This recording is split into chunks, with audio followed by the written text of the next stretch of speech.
In March 1987, billionaire Jonathan Mitchell walked into a Manhattan law firm and shocked his attorney with 5 simple words: "I want to disappear completely." This wasn't a man running from the law or hiding from enemies.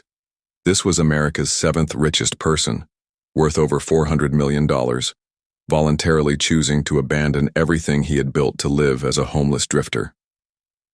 What drove a man who owned skyscrapers to sleep in barns? What he discovered in a forgotten farming town will make you question everything you believe about love, wealth, and what it truly means to be rich. Before we continue with this incredible story, let us know in the comments where you're watching from. We'd love to hear from you, and don't forget to hit that subscribe button so you never miss any of our upcoming videos.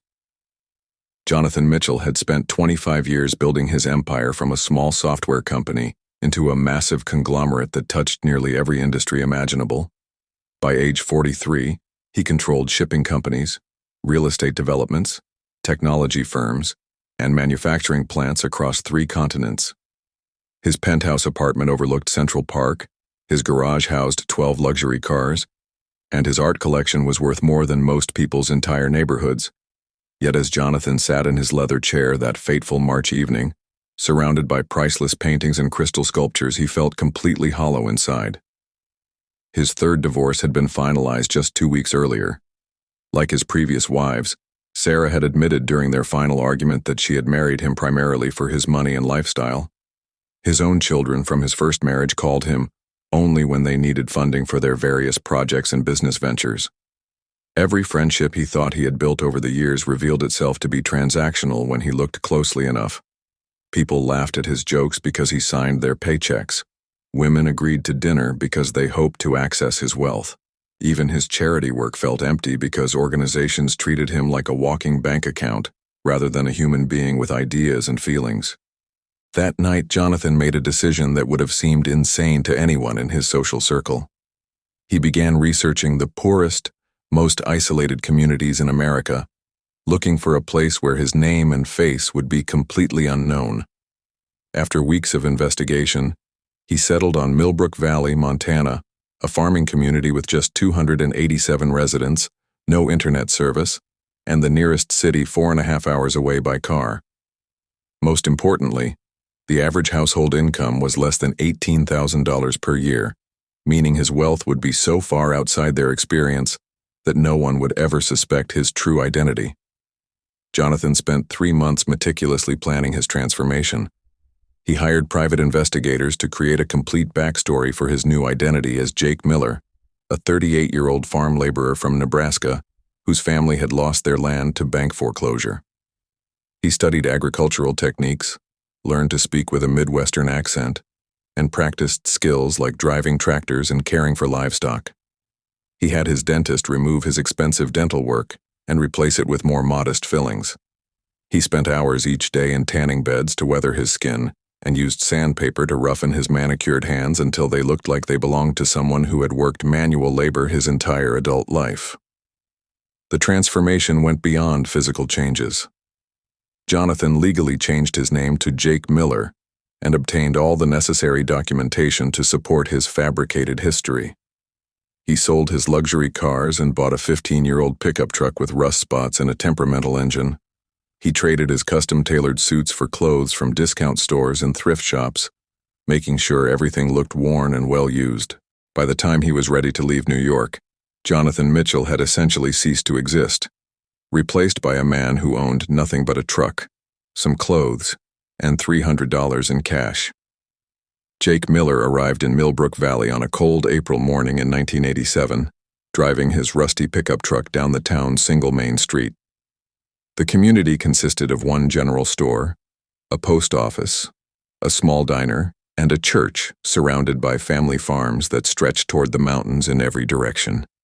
Jake's first stop was Patterson's General Store, where he asked the elderly owner if there was any farm work available in the area. Henry Patterson, 72 years old with kind eyes and calloused hands, looked at this stranger with sympathy and offered him a job helping with the spring planting on his family's property. What Jake discovered was that Henry's farm was primarily run by his 29-year-old daughter, Grace Patterson. who had taken over most operations after her father's heart attack 3 years earlier. Grace was unlike any woman Jake had encountered in his previous life among Manhattan's social elite. She rose before dawn every morning to milk cows and feed animals, spent her days operating heavy machinery and working in the fields, and her evenings managing the farm's finances and planning for the next season. She had never owned a designer dress or eaten at an expensive restaurant, but she possessed a quiet strength and authenticity that Jake found mesmerizing. During his first week on the Patterson farm, Jake struggled with every aspect of manual labor. His soft hands developed painful blisters within hours of his first day working the fields. He had never operated farm equipment and accidentally drove a tractor through Henry's vegetable garden, destroying weeks of careful planting. Grace found him that evening trying to bandage his injured hands with paper towels, and without saying a word, she sat beside him and properly cleaned and dressed his wounds. That moment of simple kindness, offered without expectation or judgment, touched something deep in Jake's heart that had been dormant for years. As the weeks passed, Grace patiently taught Jake everything he needed to know about farming life. She showed him how to read weather patterns in the sky, how to recognize when crops were ready for harvest, and how to care for sick animals with the same gentleness she had shown him. Jake found himself looking forward to these teaching moments not just because he was learning practical skills, but because Grace treated him with genuine respect and friendship. She never made him feel embarrassed about his inexperience or impatient about his frequent mistakes. Instead, she encouraged his efforts and celebrated his small successes as if they truly mattered to her. For the first time in his adult life, Jake experienced the satisfaction of physical labor and the pride that comes from mastering difficult skills through practice and determination. He loved the feeling of exhaustion that came from a full day of meaningful work, the simple pleasure of sharing meals with people who cared about his well-being, and the peace that settled over the valley each evening as families gathered on their porches to watch the sunset over the mountains. Most importantly, he found himself falling in love with Grace Patterson, not because she was beautiful, though she was, but because she was completely genuine in everything she said and did. As autumn approached, Jake realized he was experiencing a kind of happiness he had never known existed. He had spent decades believing that success meant accumulating wealth and power, but working alongside Grace showed him that true fulfillment came from contributing to something larger than himself and sharing that experience with someone who truly cared about him as a person. He began to dread the thought of eventually returning to his old life, because everything that had once seemed important now felt hollow and meaningless compared to the simple joy of working the land with the woman he loved. Winter brought unexpected challenges that tested Jake's commitment to his new life. A series of equipment failures and medical expenses for Henry's ongoing heart problems left the Patterson family struggling to pay their bills. The bank began threatening foreclosure on their property, and Grace spent sleepless nights trying to figure out how to save the farm that had been in her family for 4 generations. Jake watched the woman he loved grow thin and tired from worry, and every instinct told him to simply write a check and solve all their problems instantly.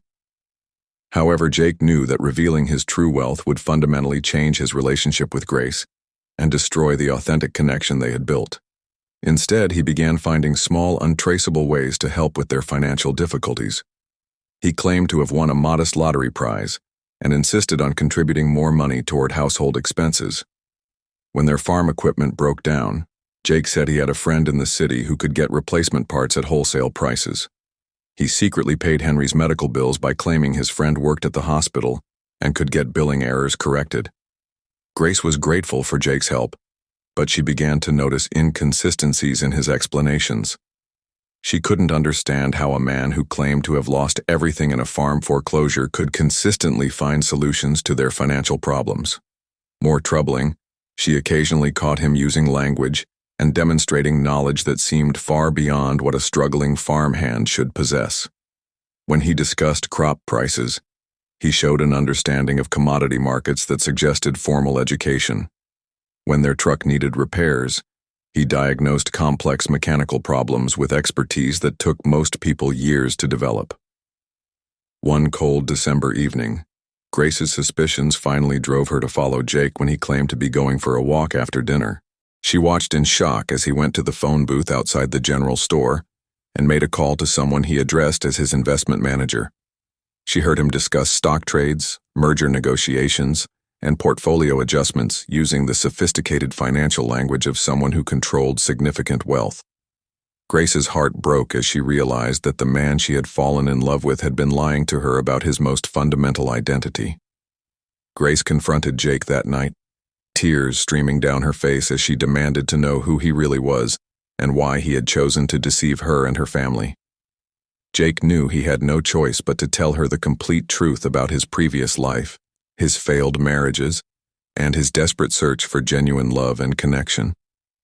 He explained how the loneliness and emptiness of his wealthy lifestyle had driven him to abandon everything he had ever known in pursuit of something real and meaningful. Most importantly, he assured Grace that his feelings for her were completely genuine, that she had shown him what true happiness looked like for the first time in his adult life.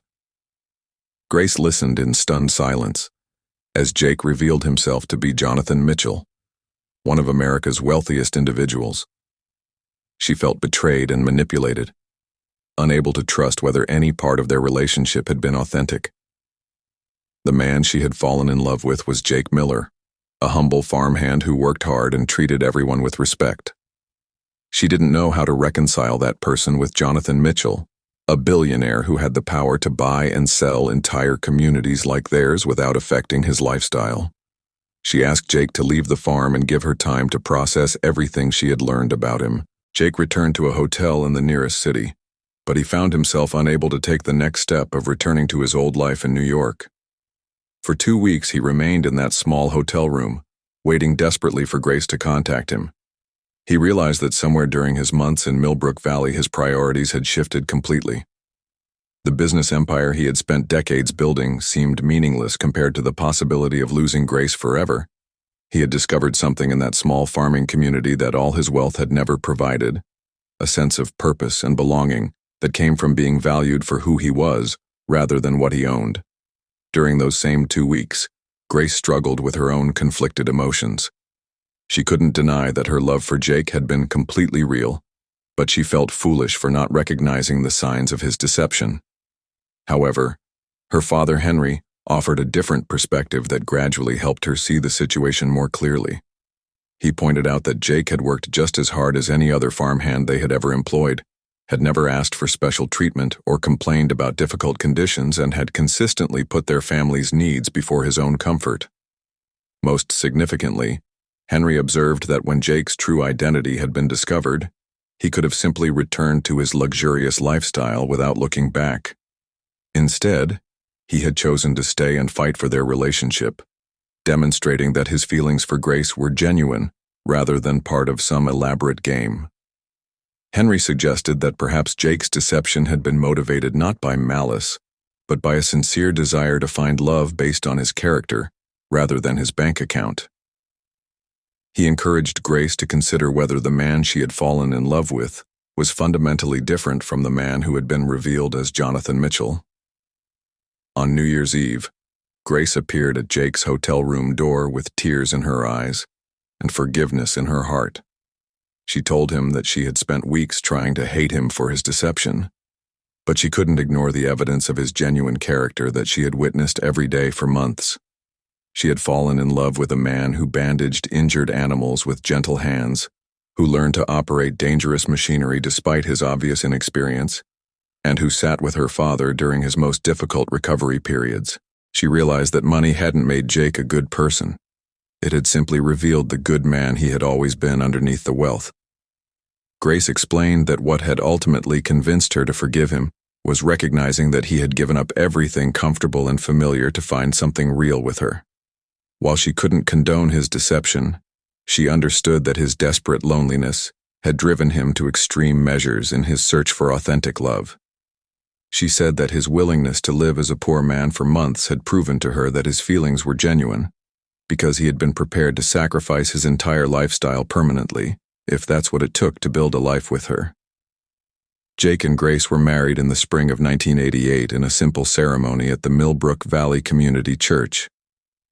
Jake had offered to give Grace the wedding of her dreams in any location she chose, But Grace insisted that she wanted to be married in the place where they had fallen in love, surrounded by the community that had become their chosen family. Instead of an expensive honeymoon in exotic locations, they spent their first week as husband and wife, working together to plant that season's crops, finding more joy in shared labor than any resort could have provided.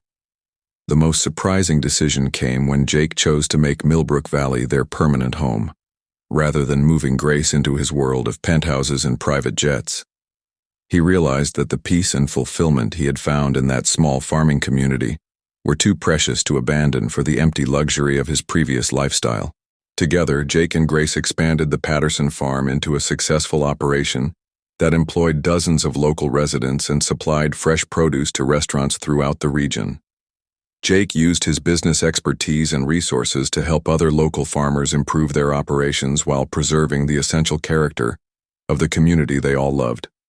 Today, Jake and Grace Mitchell still live in Millbrook Valley, now in their 70s, and still actively involved in running their farming operation. Their children grew up understanding both the value of hard work and the responsibility that comes with significant wealth. Jake often reflects on how his experience taught him that true wealth isn't measured by bank accounts but by the quality of relationships and the satisfaction that comes from meaningful work. He discovered that sometimes you have to lose everything to find what really matters, and that authentic love can only be built on a foundation of honesty and mutual respect. The lesson of Jake Mitchell's story extends far beyond romance. It reveals that genuine human connection requires vulnerability and authenticity, qualities that extreme wealth can sometimes make difficult to achieve. Jake had to abandon his comfortable life to learn that happiness comes not from what we own, but from who we love and how we choose to spend our days. His transformation from billionaire to farmhand and back again demonstrates that the richest life is often found not in getting everything we think we want, but in discovering what we actually need to feel truly alive and connected to others.